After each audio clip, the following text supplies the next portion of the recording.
in that statement, I want to execute that query. Okay, so now whenever I execute this query will be executed and the result will be transferred to this rs object. Okay, so in the next line, what I'm going to do, I will make a while loop, because this rs object gives the value one by one.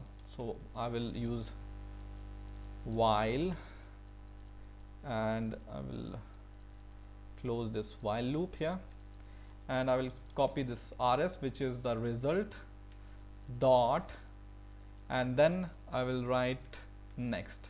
So this will give me the result one by one. And if you see here, this method returns me boolean value. That means until and unless this next is true, or until and unless we are getting the values from the database, this while loop will go on. Otherwise, whenever this method will be false, then it will go out of the loop, right?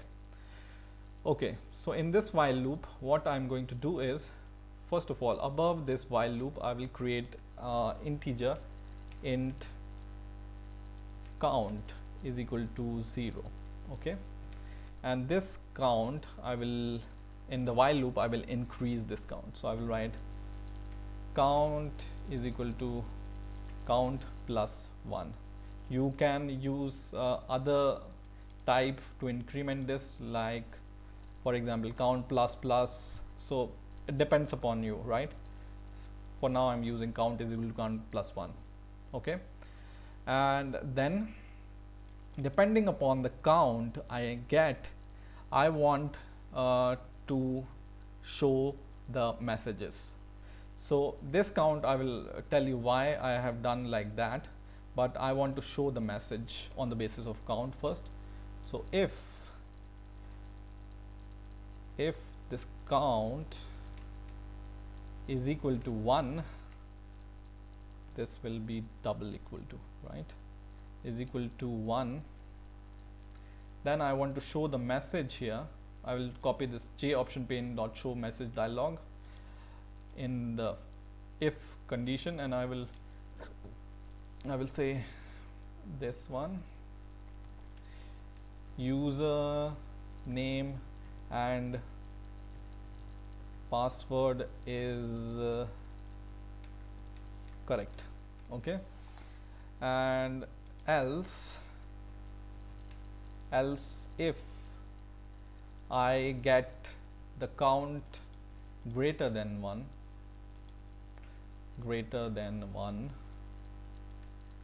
then I will say I have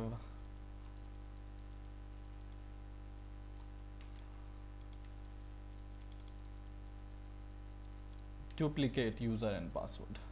I will explain you why I'm writing like this. Duplicate user and name and password, and else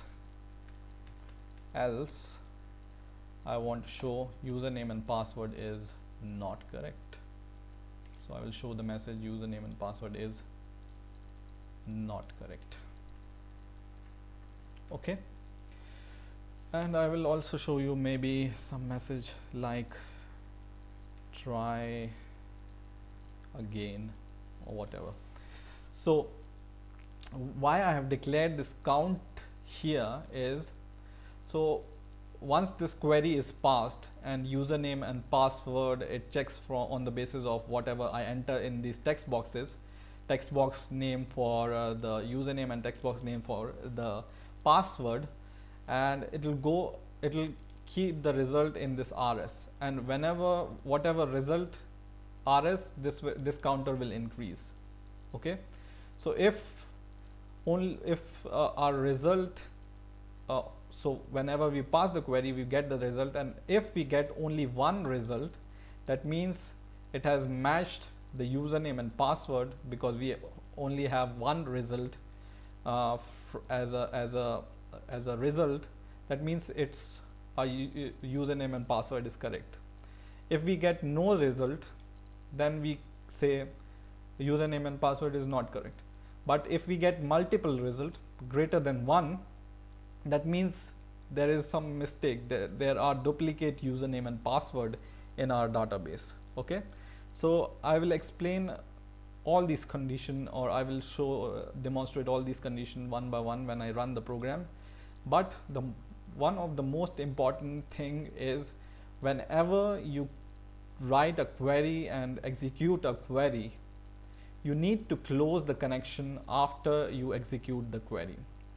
So after this try catch block which you have written, what you need to do is, your query is executed, you get the result, and after getting the result you need to close the connection with the database, because SQLite is only providing one connection at a time. Okay, so there is a constraint with SQLite, you need to make one connection at a time with SQLite database. So after this try catch block, at the end of this catch block, you may write finally, and then in finally you can once again write try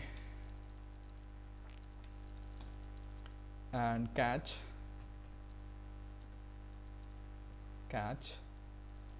and in here you can close the connection in the catch or in the try, sorry. So in here I will write the exception, which I will show you here once again. This will be exception, and in the try I will close the connection. So I have created this prepared statement here, right? So how I can close the connection? If I have these outside these try block, because it will not recognize if they are inside this try block because of the localization constraint. Okay, so now I can use this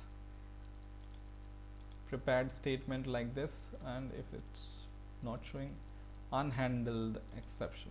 Okay, so let's see, do it here, and instead of using this you can simply do one more thing which is more easier. At the end of this try block, so just at the end of this try block and above this catch block, what you need to do is you just write rs, which is our result set, rs, which is this one, result set object dot close, and pst, which is our prepared statement, right? pst, this one, dot close. And what these two line will do is, after executing your query, they will close the connection with the database, so that whenever you want to use this connection once again in the other method, you are ready to use the connection and the connection is not open. So these two lines take care of that. Now I will run the program, and you see I have this database open here. So I will show you what happens when this database is open. I will run the program and I will say login.java. okay, first of all I will get the message connection successful. That means I am successfully connected to the database. Then I have these username and password field, and let's see what's there in the username and password. So I have username is equal to 1 for the first employee, username is equal to 1, password is equal to 1, right?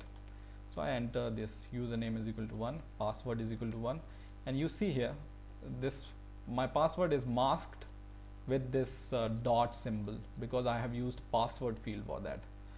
And I will click this login once again, or I will click this login button, and what happens? Java long array out of bound exception. So I want to see what is this. So I will pause the video and I will see what the error is, and then I will come back. So I found the error which I am facing. So in this try catch block, if you remember, I have written this query, SQLite query, then I have prepared the prepared statement, which is PST. Then I was passing this set string here, pst.setString, and I was writing the index here, right? So index of the text field username was 1 or 0, and index for the password for was 1, right? 0 and 1.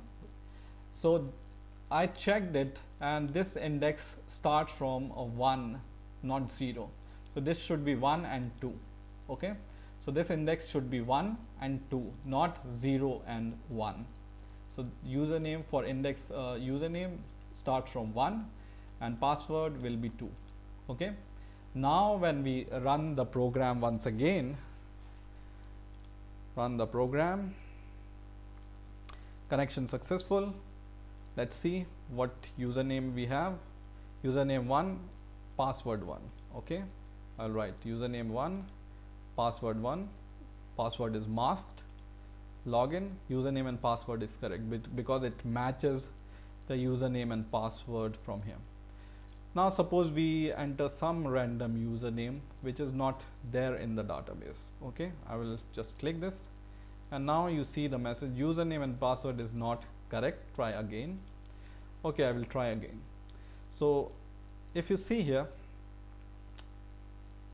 for employee ID 2 and employee ID 3, I have duplicate username and password. This I have done intentionally to check whether it gives me the result duplicate username and password.